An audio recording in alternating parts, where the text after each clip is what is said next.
Welcome back to Alternative Authority Content, and in this video, we are going to discuss creating information products as your authority content. Now, it's typically assumed that content must be given away in the form of a blog or in the form of a video or even in the form of a podcast in order to attract an audience that will eventually buy your products or service. And of course, that is not always going to be the case with every marketer and or entrepreneur. There are other ways for you to use authority content in order to draw people into a marketing funnel that will eventually buy your products or service. Now, some marketers choose to sell their expertise in the form of information products. Now, when we talk about an information product, we're basically talking about you getting a series of audios or videos or even a PDF or a book or a binder or something that will allow you to learn something new that you didn't know before or something that you want to sharpen your skill on.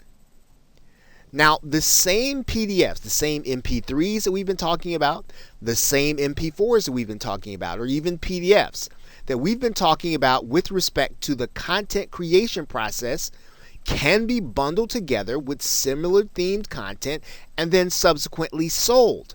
And this is what an information product is. It's basically all of the same content that we've been talking about creating, except we're going to bundle it together. We're going to make sure it's relevant according to a theme, and then we're going to sell it to the people who are actually looking for the information. And there are sites like Udemy.com and Skillshare that allow people to post this content and then sell it.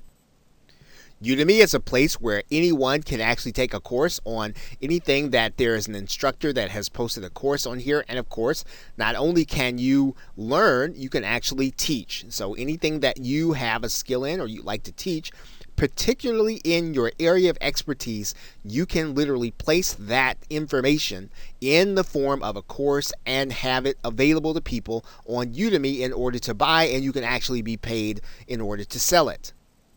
There are sites that are similar to Udemy, like Skillshare, that has the same kind of feel, same kind of arrangement that allow you to take your content, place it on the site, and allow other people who are in need of that content in order to buy it.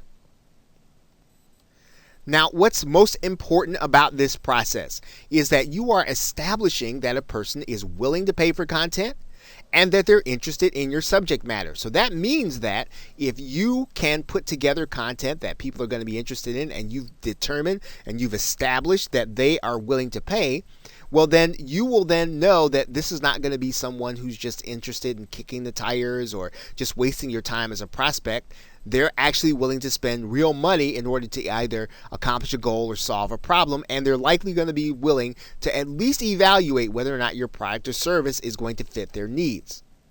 Now, the next step in this process is going to be vital, and that is that you're going to want to be ready to collect names and email addresses of those that actually make the purchase. Now, there are ways to do that inside of Udemy. There are ways to do that inside of Skillshare. And even if they're not, you can make sure that this is something that you request people to do. You can ask them to sign up with their name and email address so that they can get more content, more information, so that they can get something that they want bad enough to give you their contact information. This really is the key to making the creation and selling of information products a viable way of being able to get people into your marketing funnel, viewing you as the authority, viewing you as the expert.